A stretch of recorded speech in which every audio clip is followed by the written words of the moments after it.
Hello everyone, this is Simple Reef and welcome to my channel. This is episode 3 and this is probably more than a year from episode 2, and we have a lot of things going on in the aquarium from the last time. And as you can see right here, I am very satisfied with the development of the coral in my aquarium. Everything is growing very well. There is some pros and there is some cons, and like we discussed, and there's a lot of improvement from the last time. There is some good news and there is some bad news that's going on with my aquarium. The good news is everything is growing. All the coral is growing. There is some coral that is kind of grow and then recess and then RTN and then recover from the RTN and the tissue necrosis and then begin to grow back again. The bad news is I lose the pinky brass and the yellow brass. Why is I lose them? Well, the brass survive very well in my aquarium, but one day the pinky brass just decided to jump out of my aquarium and die. And the same thing happened with my yellow brass. So I used to have, you see the yellow brass that kind of like hanging around the left corner of my aquarium, the left side of my aquarium.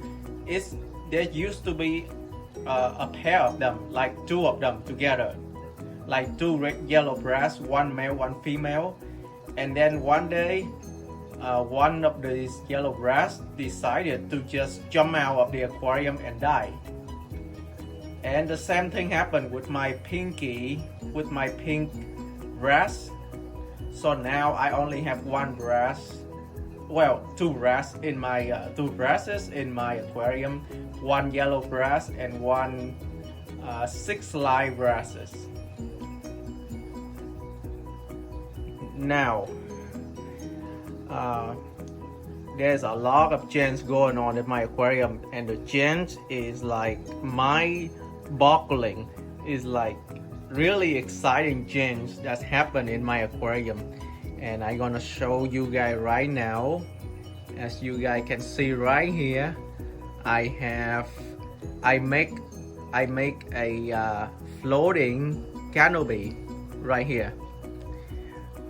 This floating canopy is I built it myself, and I built it based on the concept that we're gonna have an LED, a big LED strip in the middle, just like this, and on the side of it will be, as you can see right here, is the T5. There are two T5 bowls on each side of the LED. And what the T5 gonna do? The T5 will kind of like it's fill up some of the shadow underneath the coral, so you will have a more uniform growth of the coral as they grow. So the tissue underneath the coral is no longer being necrosis because it doesn't receive enough light.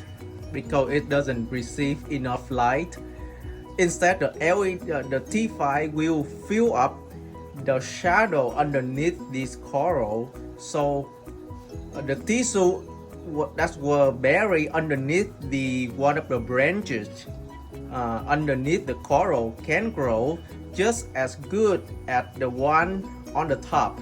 So the T5 will give me a more unified blanket of light throughout the aquarium.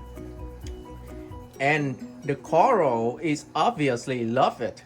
The moment I install the T5 right next to the LED, the growth of the coral become explosive.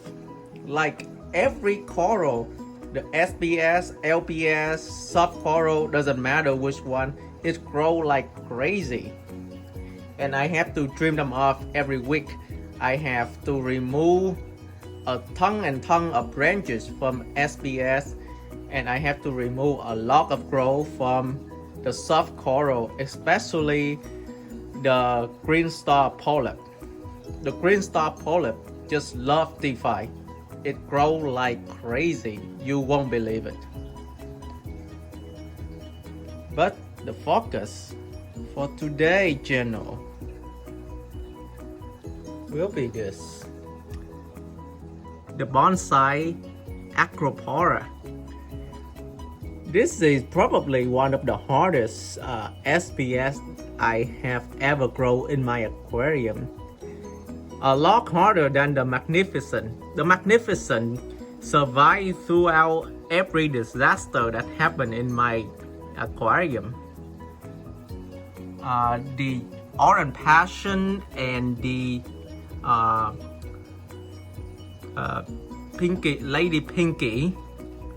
Lady Pinky right here, they grow very well, they survive everything. But the bonsai is not. The bonsai is sometimes it have RTN, sometimes it have STN, and sometimes it's recover from the STN or the RTN, and then it grow back. But the bonsai is, for me, the bonsai is one of the hardest coral I have ever grown. Sometimes I almost lose the bonsai. The tissue just kind of like peel off from the branches, from the skeleton. But now it's recover and grow back up again. So, and I don't understand the reason why the bonsai just decided on by itself to RTN, and then the rest of the coral still okay. I have a lot of SPS, a lot of acropora around. Some of the hardest acropora, as you can see, like the Jason Fox Flame, the PC Rainbow, the Mango Rainbow, the Yellow Tip, the Orange Passion, the Lady Pinky, the shower, meteoroid shower, and one of the flower pot. All of these are very hard coral to keep. None of them experience any kind of RTN or STN. The only thing that's complaining right now is the bonsai periodically. So I really don't understand the reason behind it.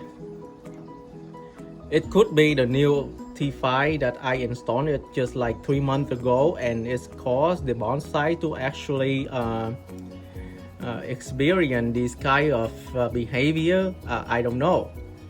If you guys have any idea, please give me some comment, like suggestion below, and I will appreciate that a lot. Once again, this channel is for educational purposes. We learn together, we grow together in this hobby, and I'm happy to provide you with all the information that you need to grow your own coral. And it's really I appreciate all of your input. So right now I'm struggling with the bonsai. Right now my alkalinity is about 7.8. I know a lot of you guys gonna say alkalinity is too low. No, it's not. In nature, alkalinity is 7. I have alkalinity about 7.8. It's not too low. I already checked it. It's not. Calcium about 500, 490 specifically, but But I don't think the calcium is the reason why it's go RTN and STN, and I really don't want to adjust the calcium level just for this guy. Magnesium about 1600. I tend to keep magnesium quite high.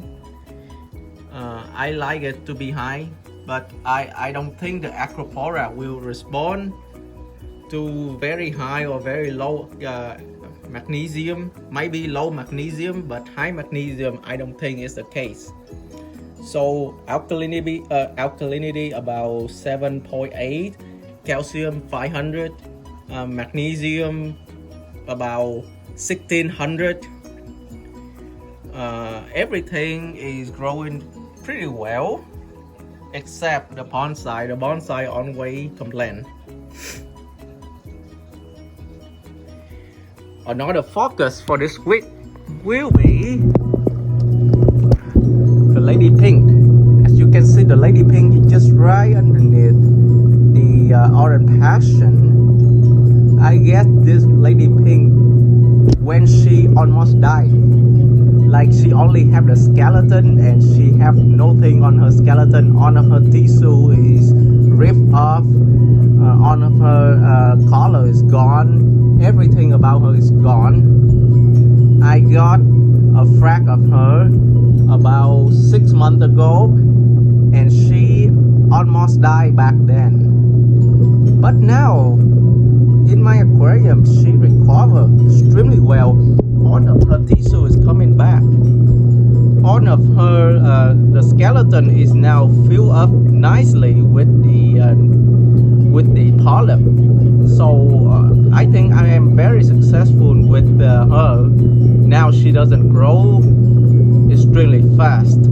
Granted, she doesn't, but she recovered very well, and her color is like one of the best I have ever seen so far from Acropora. Even the pictures, even the video right now doesn't do her justice. She has the red color, pinky color on the top, and kind of a greenish, yellowish color at the base. I mean, she's just a beautiful specimen.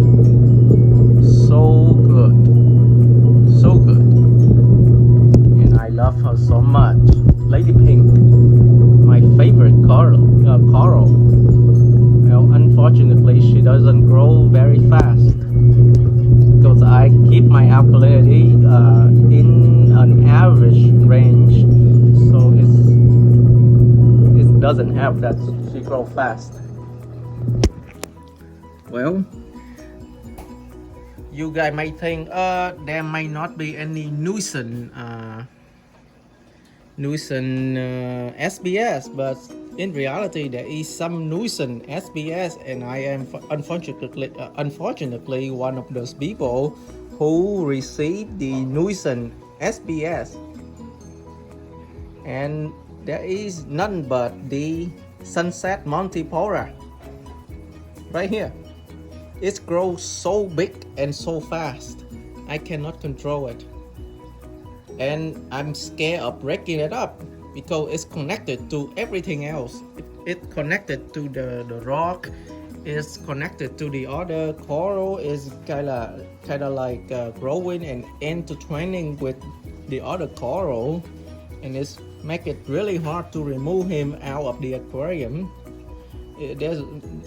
It's not possible right now to remove this guy, Sunset Montipora, from the aquarium, except you get the saw into the water and saw her up and rip her out. But then she and that coral is kind of like growing with the other coral. It's forming a web. If I rip out the Sunset Montipora, I might kill the yellow tip right next to it. I don't know. It's a constant battle right now. I hope that the one of the Acropora can grow over her and kill her off eventually. My bet is on the yellow tip right here. The yellow tip would be able to control her and put her into place. I don't know. Eventually I gonna just cut her out because that sunset Montipora is growing so fast. So yeah, that is an overview of my aquarium. Oh, one of the other member that's also growing very fast is the shower meteoroid. Meteoroid shower or whatever, and people nickname him the Prince of Darkness. But I put him on the top with a lot of light, on the middle with a lot of light, and he also like it. So he's not like technically a Prince of Darkness. He like low light and high light. He basically like everything.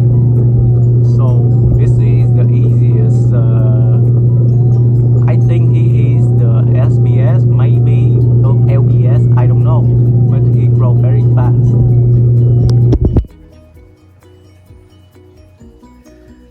Another one that caught my attention is the green Pocillopora right here.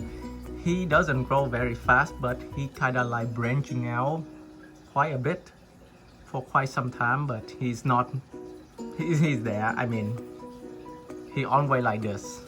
I don't know. The other chaos. Right now I have, I don't know how many heads of other chaos. I have like more than 100 heads of other chaos right now. It started with only like 3 heads, and now it's 100 heads, growing all over the places, and I am very happy about it. Everybody like other chaos, and I am proudly say that I have 100 of them ready to sell. I'm probably gonna frack some of the head next week and sell it on the market. I already sell like 3 heads for like I don't know, $50 last week. I'm gonna sell them more. Let's see. So that's an overview of my aquarium, and we're gonna have more video to come now that I have more time to actually video and editing the video. And I appreciate you guys supporting my channel, and I love to share more information with you guys next week. And once again, thank you and happy reefing.